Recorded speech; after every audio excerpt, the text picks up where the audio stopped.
चलिएगा, तो आज का धमाकेदार यूज है वो है वुड का। वुड का प्रयोग हम पढ़ेंगे, सीखेंगे वुड का यूज हम करते कैसे हैं, कहाँ कहाँ वुड का यूज होता है। तो वुड का यूज पहली बात तो मैं बता दूं कि आदत के लिए होता है। वैसे वुड का यूज तो कई जगह होता है, लेकिन मुख्यतः इसका यूज आदत संबंधी अगर कोई बात है तो वहां पर जरूर होता है। देखिएगा, जब किसी वाक्य में आदत संबंधी बात हो, आदत संबंधी बात हो, ठीक है ना, तो वहां वुड का यूज कर देते हैं। जब किसी वाक्य में आदत संबंधी बात हो, जो कोई आदत हो, आदत पुरानी होती है। आदत कैसी होती है? पुरानी, यानी वाक्य बनेगा पास्ट में। कहाँ बनेगा? पास्ट में। अब करोगे क्या? सबसे पहले आप सब्जेक्ट लिखोगे। क्या लिखोगे? सब्जेक्ट लिखोगे। सब्जेक्ट कौन होता है? जो काम को करने वाला, जो काम को करता है ना, उसी को तो सब्जेक्ट बोलते हैं, जो काम को करता है, जो काम को करेगा। इसके बाद हम लिखेंगे वुड। क्या लिखेंगे? वुड। वुड के बाद हम यहाँ पर देखिएगा वर्ब की फर्स्ट फॉर्म लिख देंगे। इसके बाद जो बचे ऑब्जेक्ट बचे, ऑब्जेक्ट लिख दो। अदर वर्ड बचे, अदर वर्ड लिख दो। जैसे एक सेंटेंस देख लीजिए, जैसे वह रोया करता था, वह रोया करता था।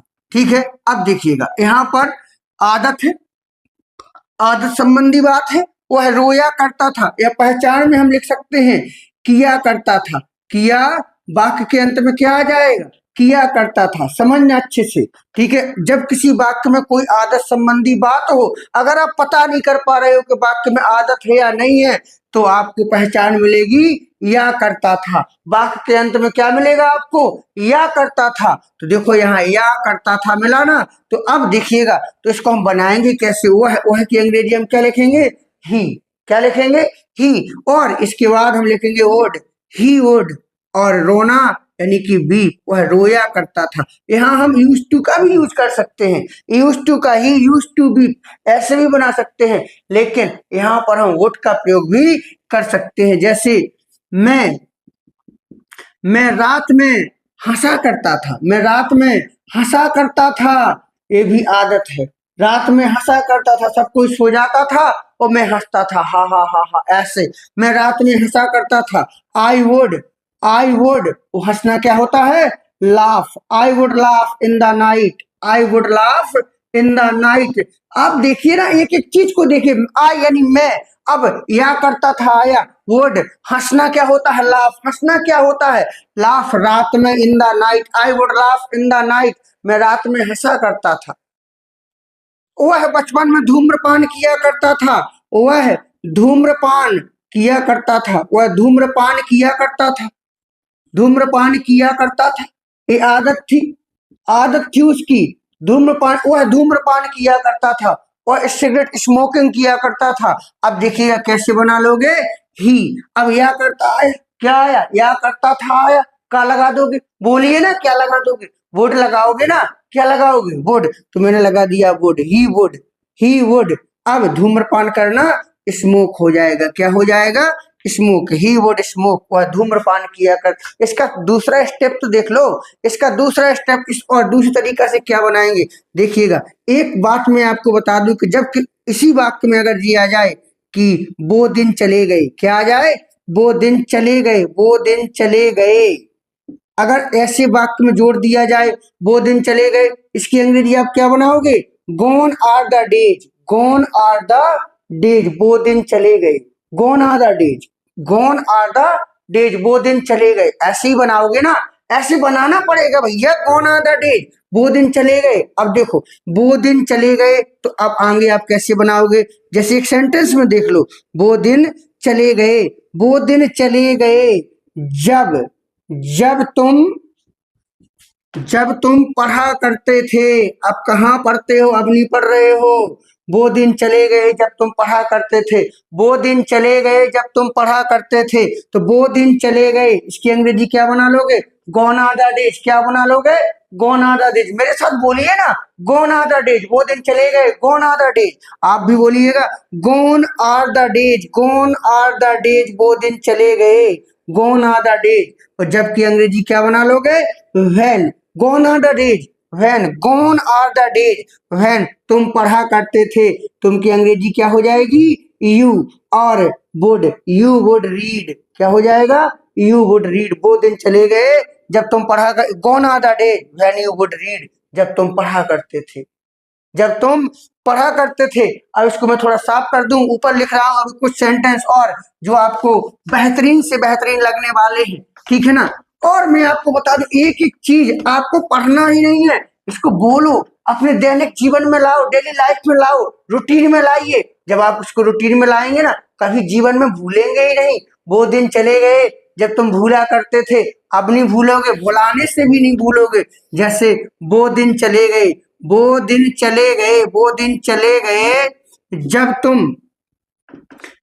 तुम भूला करते थे, भूला करते थे, अब नहीं भूलते हो, भूला करते थे। वो दिन चले गए जब तुम भूला करते थे, तो वो दिन चले गए क्या बनाओगे? Gone are the days, gone are the days, gone are the days, वो दिन चले गए। और जबकि अंग्रेजी क्या बना लोगे? When, when. और तुम भूला करते थे, तुम की अंग्रेजी क्या हो जाएगी? यू। फिर क्या लगा दोगे? Would, you would. भूलना क्या होता है? फॉरगेट। क्या होता है? Forget. Very good, you would forget, जब तुम भूला करते थे। अगर इस तरीका से और सेंटेंस हो, जैसे वो दिन चले गए जब तुम 30 मार खान हुआ करते थे, तुम 30 मार खां, 30 मार खां हुआ करते थे, हुआ करते थे, हुआ करते थे, जब तुम 30 मार खां हुआ करते थे। वो दिन चले गए जब तुम 30 मार खां हुआ करते थे, तो वो दिन चले गए के लिए क्या बोलोगे? Gone are the days. यहां लिख लेना बिल्कुल same to same, gone are the days. ऐसे तो बस जीभ में सेट हो गया, ये तो जीभ में सेट हो गया ना, gone are the days, gone are the days when you, यानी कि तुम, वुड, यू वुड।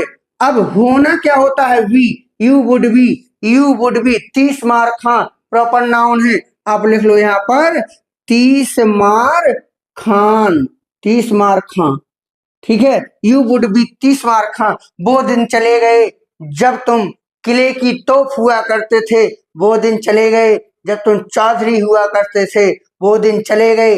ऐसे कोई भी चीज हो, कोई भी सेंटेंस हो, आप इस तरीका से बनाइए ना, इस तरीका से बनाओ, ठीक है। और भी सेंटेंस देखना हो तो और भी आप देख सकते हो, जैसे वो दिन चले गए, वो दिन चले गए, वो दिन चले गए जब तुम स्कूल के बहाने, स्कूल के बहाने, स्कूल के बहाने मेला जाया करते थे, मेला जाया करते थे। घर से कह दिया हम स्कूल जा रहे हैं और पहुंच जाते थे कहाँ? मेला। वो दिन चले गए जब तुम स्कूल के बहाने मेला जाया करते थे। तो कैसे बनाओगे? वो दिन चले गए, इसकी अंग्रेजी क्या हो जाएगी? Gone are the days. क्या हो जाएगी? गॉन आर द डेज, जबकि अंग्रेजी हो जाएगी when, gone are the days when तुम, यानी कि यू। अब या करते थे आया, यू वुड, और जाना go, you would go to, कहाँ कहाँ जाते थे? मेला, you would go to fair, you would go to fair, तुम मेला जाया करते थे स्कूल के बहाने। के बहाने, प्रिटेंडिंग ऑफ, प्रिटेंडिंग का मतलब होता है बहाने, प्रिटेंडिंग ऑफ के बहाने, और स्कूल यानी कि स्कूल। इस तरीका से you would go to fair pretending of school, जब तुम स्कूल जाने के बहाने मेला जाया करते थे। वो दिन चले गए जब तुम मंदिर जाने के बहाने, जब तुम मंदिर जाने के बहाने तालाब जाया करते थे। वो दिन चले गए जब तुम बाजार जाने के बहाने मेरे घर आया करते थे। ऐसे तमाम सेंटेंस हैं, बोलिएगा। अंग्रेजी को अपने रगों में भर लीजिएगा। आप अंग्रेजी को बोल भी सकते हो, पढ़ भी सकते हो, लिख भी सकते हो। बहुत बढ़िया।